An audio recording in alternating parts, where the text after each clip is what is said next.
झारखंडी party BJP नहीं है। यहाँ का लोगों का दुख दर्द बीजेपी को, यहाँ का हंसा भाषा पर्व बीजेपी जानता है। आज कौन पर्व है बीजेपी बोले तो आज कौन पर्व है? जेल कैंप जो है ना, हमारा इस क्षेत्र में कुछ भी प्रभावित नहीं है। वो उनका क्षेत्र में वो है, इस क्षेत्र में उनका कोई प्रभाव नहीं है। यह बार 8,000 मिला था इनको, तो इस बार भी बहुत कोशिश करेंगे तो 8,000 तक चिमटेगा, उससे ज्यादा नहीं। आरजेडी भी आप लोग गठबंधन करके रखे हैं और जब वहाँ टिकट मांगते, सीट मांगते हैं तो वहाँ एक भी सीट नहीं मिलता है, तो फिर ऐसे पार्टियों को क्यों साथ है? तो हमारा पार्टी बोले ना कि हम जो है गठबंधन का पुनर्विचार करेंगे। गठबंधन पर पुनर्विचार होगा। जयराम जी तो बड़ी शिक्षित है, बड़ी संविधान का ज्ञान रखते हैं। खतियान लागू हमारा सरकार किए कि नहीं किए, विधानसभा में पारित कराए खतियान। यहाँ आदिवासी लोग देखिए बहुत भोले वाला होता है ना, इसको लूटने का लोग जो है प्लान बना कर, वो सफल नहीं हो पाएगा। यहाँ नमस्कार, जोहार। अभी हम घाटशिला विधानसभा दौरा कर ही रहते हैं और ये कौन सा मोड़ है? सुरदा क्रॉसिंग चौक, सुरदा क्रॉसिंग चौक है और यहाँ से आप मूसाबनी इधर जाइएगा और इधर घाटशिला जाइएगा। उसी चौक के सामने झामुमो का कार्यालय दिखा है और झामुमो के वरिष्ठ नेतागण दिखे। आज इनसे जानेंगे कि घाटशिला उपचुनाव हो रहा है, रामदास मुर्मू नहीं रहे, उसके बाद रामदास सोरेन नहीं रहे और उसके बाद यहाँ उपचुनाव हो रही है।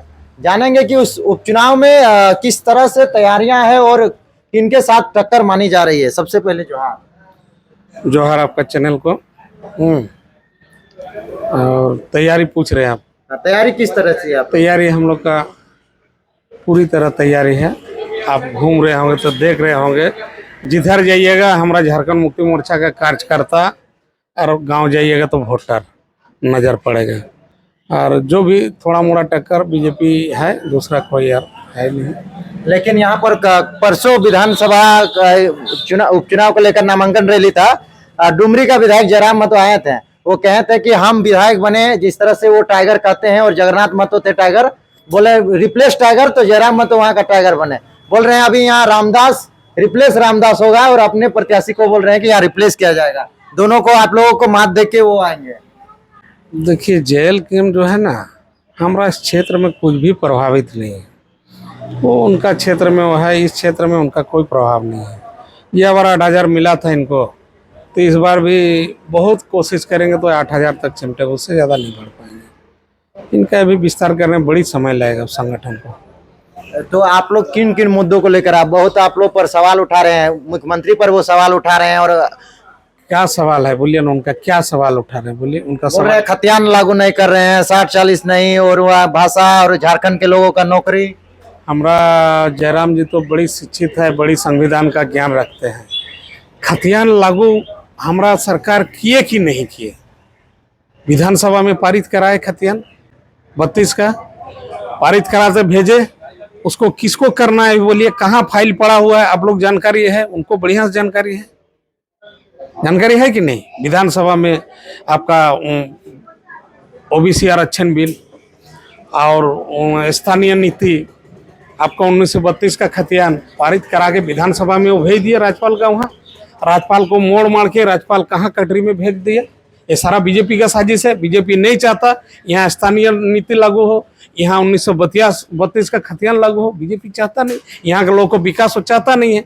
यहाँ का झारखंडी लोगों का विरोधी है, वो चाहता ही नहीं है। ये बीजेपी दबा के रखा है, उसको पूछिए। वो कह रहे हैं कि झारखंड में खतियान लागू करना है तो केंद्र को क्यों भेजना, झारखंड के विधानसभा में ही पारित होना क्यों नहीं। जो एक बार संवैधानिक जो प्रक्रिया है उसके तहत भेजे, राज्यपाल फिर भेजेंगे अपना केंद्र सरकार को, वहाँ ये होगा। लेकिन राज्यपाल यहाँ दबा के रख दिए, भेजा ही नहीं। इसका ठीक नहीं है झारखंड का प्रति। देखिए, भाजपा का मनसा एकदम साफ नहीं है। ये भी कह रहे हैं कि राजा का बेटा राजा नहीं बनेगा, गरीब का बेटा राजा बनेगा। सुनिए, राजा चुनने का दायित्व किनका है? पर यहाँ का जनता का। आम जनता चुनेगा, किसको राजा बनाएगा? वो कहने से ना, हम कहने से, कोई कहने से राजा कैसे हो जाएगा? हमारा जो संवैधानिक अधिकार है, हम लोग मतदान करेंगे, जिसका पक्ष में करेंगे वो राजा होगा। हम बोलेंगे राजा का बेटा, हम बोलने से कैसे होगा? अगर प्रजा चाहेगा, पब्लिक चाहेगा नहीं हम इनको राजा बनाएंगे तो बनेगा। जनता जिसको चाहेगा उसको बनेगा, वो होगा। तो क्या लग रहा है, त्रिकोणीय मुकाबला नहीं है? कोई मुकाबला, जेल कैंप कहीं आई है नहीं। बीजेपी भी पूर्व मुख्यमंत्री लोग यहाँ डेरा डाले हुए हैं। सुनिए, बीजेपी हम लोग इसको बोलते हैं बाहरी पार्टी। बीजेपी बाहरी पार्टी है। बीजेपी बाहरी पार्टी, झारखंडी पार्टी बीजेपी नहीं है। यहाँ का लोगों का दुख दर्द बीजेपी को यहाँ का हंसा भाषा पर्व बीजेपी जानता है। आज कौन पर्व है बीजेपी बोले तो आज कौन पर्व है? आज सोहराय नहीं है, लोग को पूछिए, सोहराय तो पार हो गया। वही ना, बीजेपी जानेगा यहाँ का हंसा भाषा पूजा पार्वण, यहाँ क्या जानता है यहाँ के लिए? वो बोलेगा हम बहुत हितैषी है। बीजेपी बोलता है हम लोग आदिवासी राष्ट्रपति है आपका, ये पूर्व मुख्यमंत्री बनाए, कितना बनाए, बनने लायक है तब ना बने हैं। आदिवासी को कैसे नहीं सम्मान दे रही है? नहीं, सम्मान दे रही है, सम्मान देने के बाद नहीं होगा, सम्मान देने के बाद नहीं। लेकिन यहाँ का जो है झारखंड का लोगों के प्रति ये लोग का लूटने का प्लान है।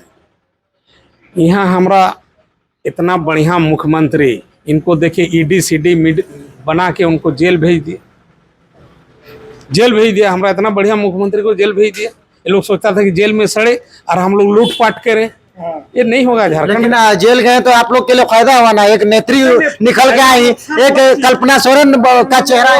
फायदा नुकसान अलग चीज है, फायदा नुकसान अलग नहीं, फायदा नुकसान और आक्रोशित उसका दिखाई देगा इस चुनाव में। देखिए ना, भाजपा को यहाँ बड़ी जेएमएम में जब भाजपा नहीं खड़ा होगा, इस तरह से नजरिया रखेंगे यहाँ का लोगों के प्रति कि आदिवासी को दबाएंगे, जेल डालेंगे, ये नहीं चलेगा। दादा, आप लोग पर भी सवाल उठता है कि आरजेडी भी आप लोग गठबंधन करके रखे हैं और जब वहाँ टिकट मांगते, सीट मांगते हैं तो वहाँ एक भी सीट नहीं मिलता है, तो फिर ऐसे पार्टियों को क्यों साथ है? तो हमारा पार्टी बोले ना कि हम जो है गठबंधन का पुनर्विचार करेंगे, पुनर्विचार होगा, पुनर्विचार में जो भी पार्टी निर्णय लेगा लेंगे।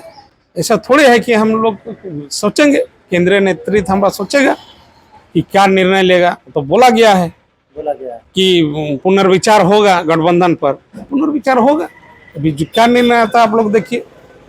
चलिए, तो ये अभी चुनाव प्रचार आप लोग की तैयारी चल रही है? हाँ, हम लोग पूरी जोर शोर से हम लोग का है, गांव घर सब हम लोग डोर टू डोर प्रचार कर रहे हैं और यही बता रहे हैं कि बीजेपी क्या पार्टी है, लूटने वाला पार्टी है। आज बीजेपी यहाँ जीतेगा तो जो है लूट खसोट जो है यहाँ करेगा, यहाँ का लोगों को दबाएगा। यहाँ आदिवासी लोग देखिए बहुत भोले वाला होता है ना, इसको लूटने का लोग जो है प्लान बना कर, वो सफल नहीं हो पाएगा। यहाँ हम लोग भारी मतों से हम लोग का सोमेश सोरेन जी जीतने जा रहा है घाटशिला उपचुनाव।